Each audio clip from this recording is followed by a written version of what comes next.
trazer o Pedro Venceslau com avaliação aqui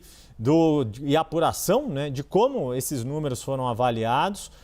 dentro do governo Lula, quais setores prejudicam o presidente neste momento e o que mais você apurou ao repercutir esses números da Atlas Intel, Pedro? Bom, se você conversa com os petistas em on, como a gente diz no jargão jornalístico, eles vão minimizar a pesquisa. Mas quando a conversa se dá em caráter reservado, eles fazem uma leitura mais realista. E essa leitura realista é de que a agenda do Brasil nesse momento está prejudicando o governo Lula. E os erros do governo também. Mais do que isso, esses erros do governo e essa agenda negativa que advém do caso Master, que trouxe o assunto da corrupção para o centro do debate público, estão encobrindo, estão tirando do foco o que eles chamam de entregas do governo e também outras agendas positivas, que não são necessariamente entregas do governo, mas que são promessas de campanha que foram encampadas pelo presidente Lula como própria ao fim da jornada 6x1. Os petistas esperavam que nessa altura do campeonato, final de fevereiro, começo de março, os brasileiros começassem a sentir no bolso o fim da isenção do imposto de renda para quem ganha até R$5.000. Eles diziam que isso aí antes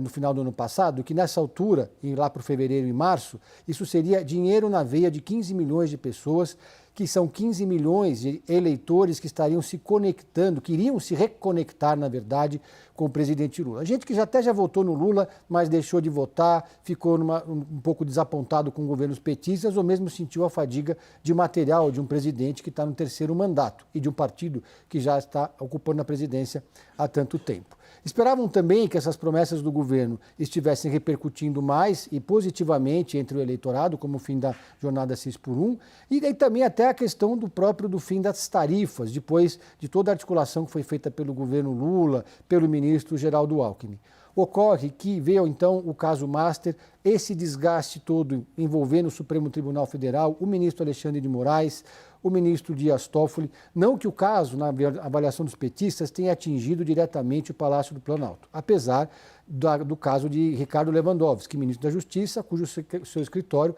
estava atendendo o Banco Master, não com ele próprio, obviamente. Mas não há ainda uma ligação direta com o governo federal, mas o que acontece é que isso gera um mau humor na população e leva o assunto da corrupção para o centro do debate público. Então, nesse caso,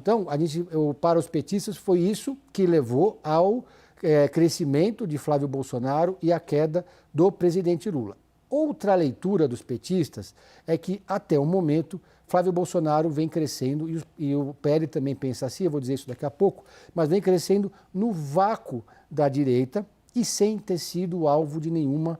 ofensiva contra ele. Isso porque, até o momento, os petistas estavam centrando o fogo, ou seja, jogando peso político contra Tarcísio Gomes de Freitas, considerado até então o candidato mais competitivo e mais perigoso para o presidente Lula, o governador de São Paulo. Até pouco tempo atrás, até o lançamento de Flávio Bolsonaro, ou mesmo até depois que se consolidou a candidatura dele, muita gente no partido e no governo acreditava que não ia se consolidar o nome de Flávio Bolsonaro, que o nome do senador era um balão de ensaio e que em algum momento iria haver uma transição da direita para Tarcísio Gomes de Freitas. Então o Flávio veio nesse crescimento, herdando os votos do pai rapidamente, o que ficou muito claro em todas as pesquisas, mas herdando também o sentimento do antipetismo. Esse sentimento que ainda não está se identificando com os outros candidatos do campo da direita, mais precisamente os 3 nomes do PSD de Gilberto Kassab, que estão muito distantes dos 2 nomes da polarização. Yuri.